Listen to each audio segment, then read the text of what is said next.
আচ্ছা, তোমরাও কি আমার মতন ছুটির দিনে বাড়িতে থাকবো না, কোথাও না কোথাও বেরোতে হবে, চা খেতে হলেও যেতে হবে? তো এইরকম আমিও এতদিনে হয়তো তোমরা জেনে গেছো যে আমাদের শুক্রবারটা ছুটি থাকে। তো শুক্রবার বাড়িতে থাকবো না, বেরিয়ে পড়েছি কৃষ্ণনগর যাব বলে। কোথায় যাব, কেন যাব জানি না, কিন্তু গাড়ি করে একটু ঘুরতে বেরোতে হবে। আজকে এসেছি জুডিওতে। জুডিওতে যে বিশেষ কিছু কেনার আছে তা নয়, কিন্তু একটু ঘুরে ঘাড়ে গেলে মনটা ভালো লাগে। আর এখানে যেহেতু অনেক বড় বড় আয়না, তো সেখানে মাম্মাম দাঁড়িয়ে নাচ করছে। আর এবার চলো দেখি নেল পলিশের কি কি দাম।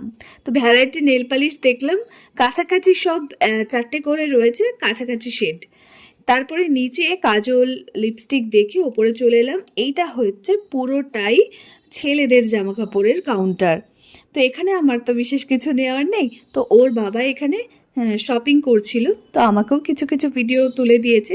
তোর বাবার জামা কাপড় নেওয়া হয়ে গেছে, এবার আমরা চলে যাব বাইরে। তো বাইরে বেরোনোর আগে মামামকে জামাটা চেঞ্জ করে দিয়েছি, কারণ ওর কুটকুট করছে জামাটা। তো ওখান থেকে বেরিয়ে চলে এসেছি চায়ের দোকানে। চা করে কৃষ্ণনগর এলে এই দোকানটায় আমরা চা খাই, টিফিন করি। তো আজকে নিয়েছিলাম চিকেন বল, 12টা ছিল, দারুণ খেতে ছিল। আর চায়ের তো স্বাদের কথা কোনো কিছু বলা যাবে না, অসাধারণ খেতে ছিল চাটা।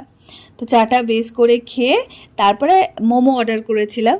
তো মোমোটাও খুব ভালো ছিল খেতে, মোমোর চাটনিটা বিশেষ করে দারুণ খেতে ছিল। আমার আবার স্যুপ মোমোর থেকে চাটনি মোমোটা বেশি ভালো লাগে। এরপরে নিয়েছিলাম চিকেন উইংস, সেটা খাওয়া হয়ে গেলে আমরা বাড়ির পথে রওনা দিই। তার আগে আমরা গেছিলাম বাজার কলকাতা থেকে মামামের জন্মদিনের কিছু শপিং করার জন্য। তো এই বাজার টাজার করে বাড়িতে ফিরে এলাম। টাটা।